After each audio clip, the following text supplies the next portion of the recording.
Saya kasih kuliah di Melbourne. Lalu saya bilang, ada orang bertanya, Anies menang nggak? Saya bilang, Anies tidak mungkin menang. Dia maksimal dapat 17%. Kalau sekarang 24%, margin of error gue kasih sama dia dah. Waktu itu saya bilang, karena ada penghalang, lalu orang marah pada saya. Saya bilang, kalau dia mau menang, singkirkan penghalangnya. Siapa penghalangnya? Ya Jokowi. Itu dasar argumen saya waktu itu tuh. Jadi tetap kalau kita lihat dari awal tuh, ya nggak bakal Jokowi itu mengizinkan sedikit pun ruang bagi Anies itu. Kan itu artinya begitu Anies jadi presiden, 2 minggu kemudian Jokowi ditangkap KPK, kan itu. Bukan karena Aniesnya, tapi karena desakan politik. Jadi semua ide perubahan itu diaklamasikan dalam suara Anies itu. Maka orang akan tuntut pada Anies itu. Anda presiden kan, persoalkan money laundering yang pernah terduga pada keluarganya kan. Itu masalahnya tuh. Demi itu Jokowi tidak mungkin mengizinkan Anies itu. Assalamualaikum warahmatullahi wabarakatuh. Waalaikumsalam warahmatullahi wabarakatuh. Pemirsa, semangat kita karena Allah, kita bergerak demi Allah, maka hari ini dibacain berita untuk tetap menopang penegakan kalimat Allah. Silakan Bung Kameramen. Iya, syukur alhamdulillah kita berjumpa kembali Bung Alfian. Yang sedang ramai adalah Jokowi memanggil Surya Paloh ke istana Bung Alfian.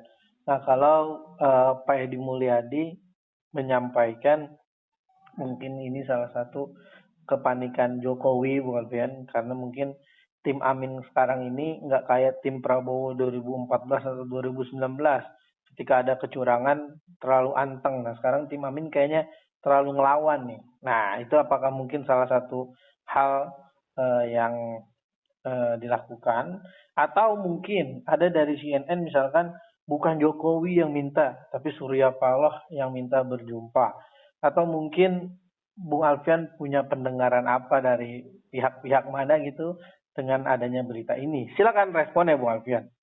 Bismillahirrahmanirrahim. Sejujurnya saya pada posisi yang tidak cukup transparan nih memahami apanya. Karena kenapa? Karena mereka berdua itu pertama bertemunya sangat mendadak. Yang kedua, tidak ada satupun huruf, kata, kalimat yang bisa dicerna oleh wartawan. Ini yang paling memungkinkan kita mencoba meraba-raba misalnya statementnya Faisal Assegaf. Tapi lagi-lagi garansi beliau juga berdasarkan telepon-teleponan beliau kepada tokoh-tokoh utama di Partai Nasdem. Nah, saya akan mencoba membacanya sebagai orang yang terlibat langsung dalam gerakan politik Islam, gerakan politik di Indonesia. Ya. Tetap ada sesuatu yang dibicarakan. Nggak mungkin mereka nggak bicara apa-apa. Nah, persoalannya adalah sejauh mana ini akan memberikan kebaikan dan perbaikan sesuai dengan yang sering disampaikan dalam pidato-pidato. Ketika orang sudah berbicara dengan rahasia-rahasiaan, maka kita akan masuk pada posisi menduga-duga. Betul. Nah, dari saya mungkin harapannya kepada semua pemirsa bahwa kita tetap akan terus mematangkan cara berpolitik kita dan berpihak pada nilai-nilai yang pernah kita sepakati. Jadi semangat perubahan ini sebetulnya memang sedang dalam posisi strum tinggi gitu, Bung Kameramen. Iya. Ini kondisinya strum tinggi yang mana kita semua juga tidak cukup punya pengetahuan. Karena dua pendapat itu bergema dengan keras antara Pak Jokowi yang mengundang Pak Surya Paloh atau Pak Surya Paloh yang minta untuk mengunjungi Pak Jokowi. Nah tentu ini tidak akan kita persoalkan terlalu serius. Yang kita inginkan adalah terjadinya kesadaran kolektif di semua tempat, karena kan aksi di depan Bawaslu sedang berlangsung. Saya melihat itu tetap akan menjadi cerita yang berulang, yang ujung-ujungnya hanya akan dipaksa untuk mengakui kemenangan dari pihak yang merasa menang. Itu satu. Yang perlu kita baca juga adalah fungsi daripada sistem IT di KPU.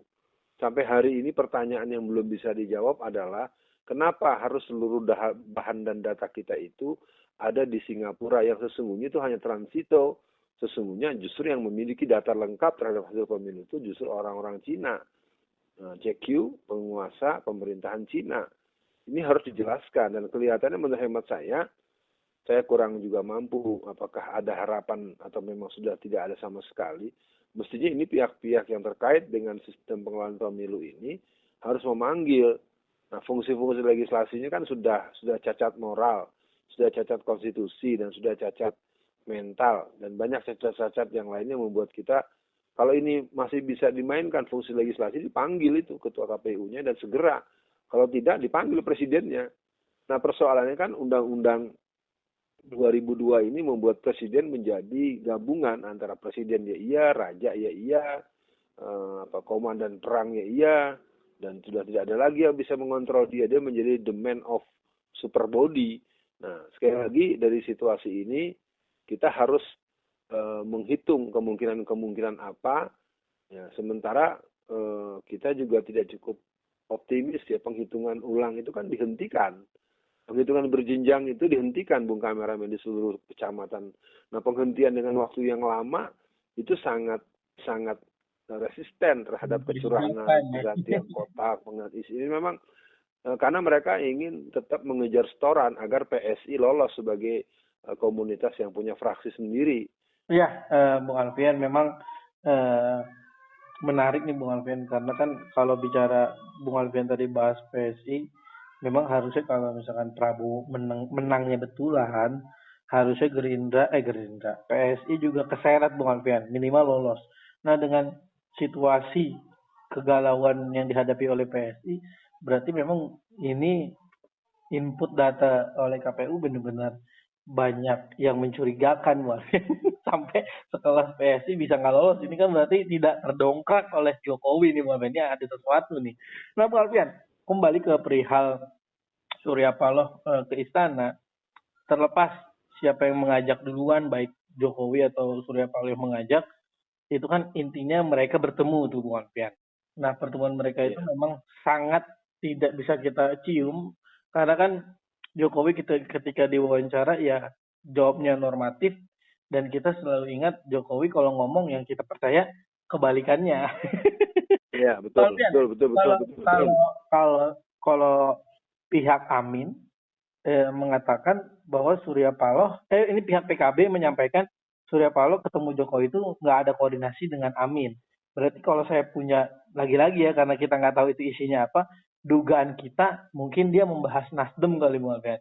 Internal partai bagaimana Nasdem, ya nggak tahu lah antara Nasdem lanjut bersama Jokowi atau menjadi oposisi. Nah, lagi-lagi itu pertanyaan yang sering ditanyakan, Bung Alfian.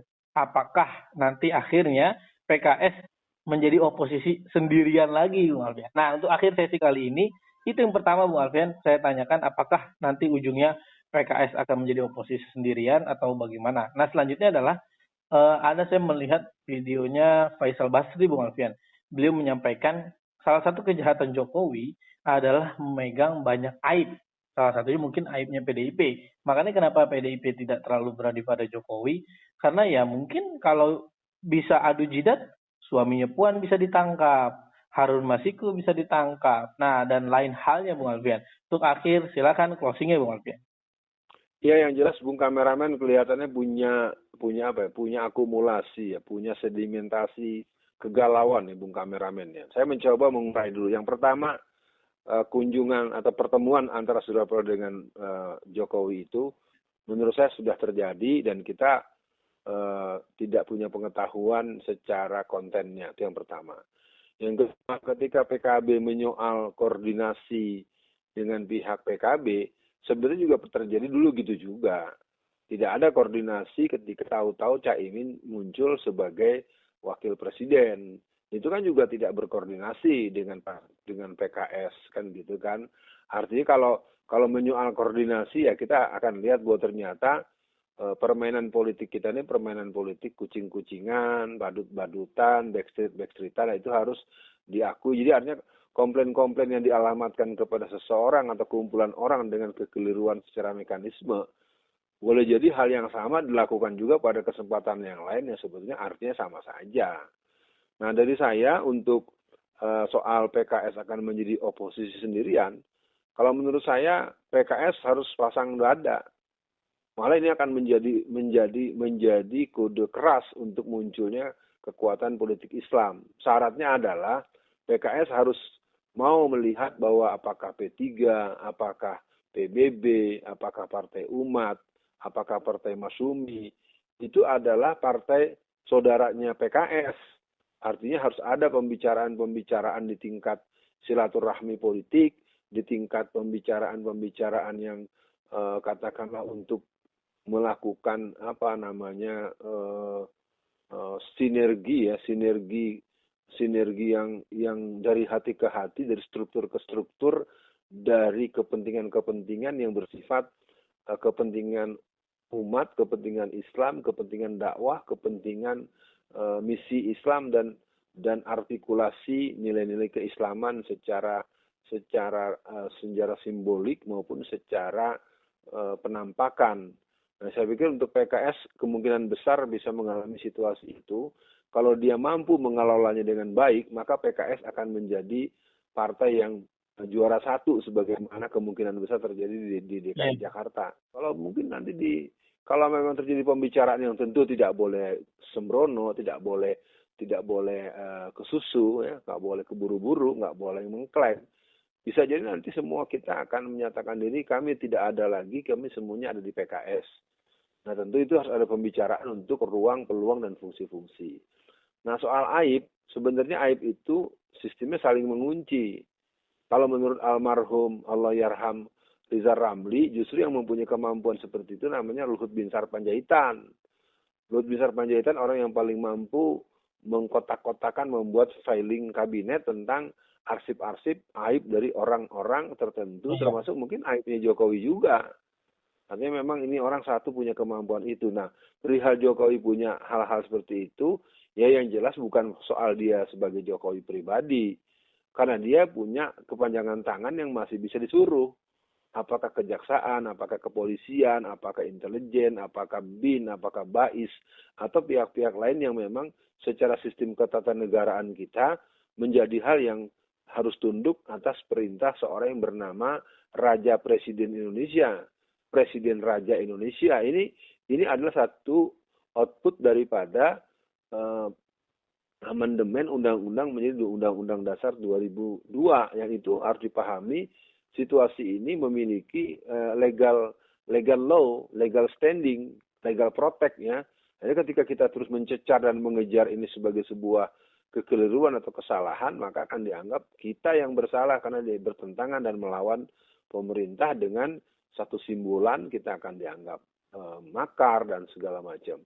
Sekian dibacain berita. Assalamualaikum warahmatullahi wabarakatuh.